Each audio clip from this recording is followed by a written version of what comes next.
Assalamualaikum warahmatullahi wabarakatuh.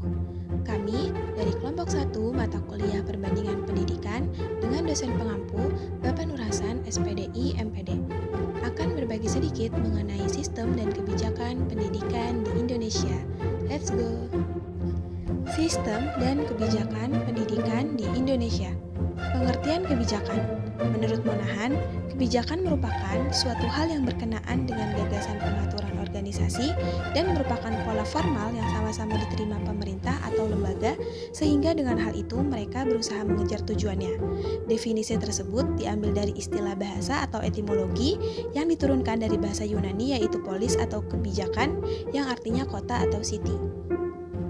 Pengertian umum sistem pendidikan adalah suatu strategi atau cara yang akan dipakai untuk melakukan proses belajar mengajar untuk mencapai tujuan agar para pelajar tersebut dapat secara aktif mengembangkan potensi di dalam dirinya yang diperlukan untuk dirinya sendiri dan masyarakat. Kebijakan pendidikan di Indonesia berdasarkan Undang-Undang Republik Indonesia Nomor 20 Tahun 2003 tentang Sistem Pendidikan Nasional. Arah kebijakan pendidikan Indonesia adalah untuk mencapai hal-hal sebagai berikut. 1. Mengupayakan perluasan dan pemerataan kesempatan memperoleh pendidikan yang bermutu tinggi. Pendidikan sekolah dasar adalah pendidikan anak yang berusia sampai 13 tahun sebagai pendidikan di tingkat dasar yang dikembangkan sesuai dengan satuan pendidikan, potensi daerah, dan sosial budaya. Sekolah dasar 1-7 tahun. Sekolah menengah pertama 1-3 tahun. Sekolah menengah atas 1-3 tahun. Pendidikan akademik adalah perguruan tinggi yang jenjang program sarjana atau S1, waktu studi selama 4 tahun, magister atau S2 dengan waktu studi selama 1,5-2 tahun, dan doktoral atau S3 dengan waktu studi selama 3-5 tahun. 2. Meningkatkan kemampuan akademik dan profesional, serta meningkatkan jaminan kesejahteraan tenaga kependidikan. 3. Melakukan pembaharuan sistem pendidikan termasuk pembaharuan kurikulum. 4. Memberdayakan lembaga pendidikan baik sekolah maupun luar sekolah.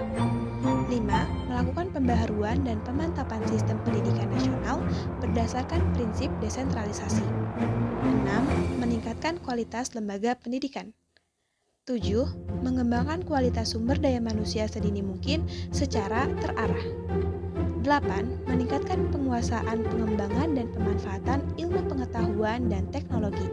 Selanjutnya, keinginan sistem pendidikan di Indonesia. 1. Pengelolaan. Peran pemerintah dan masyarakat dalam sistem pendidikan dikelola secara desentralistik atau otonom, merupakan salah satu tuntutan di era reformasi. 2. Kurikulum atau materi ajar. Materi ajar yang diharapkan adalah yang dapat memenuhi sifat-sifat integrality, holistik, holistik, continuity, dan konsistensi, serta dapat memenuhi kebutuhan peserta didik, pasar, dan pengembangan iptek. 3. Pendekatan dan metodologi pembelajaran. Pendekatan dan metodologi pembelajaran menempatkan guru sebagai motivator dalam mencari dan menemukan ilmu. 4. Sumber daya manusia dalam pendidikan yang meliputi guru, karyawan, dan siswa. 5. Dana dan lingkungan sekolah.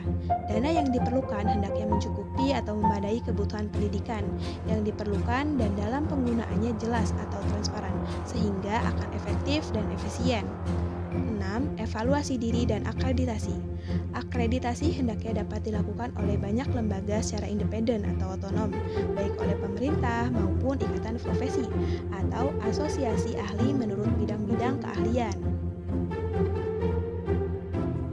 Mungkin hanya itu yang dapat kami sampaikan. Kurang lebihnya mohon maaf.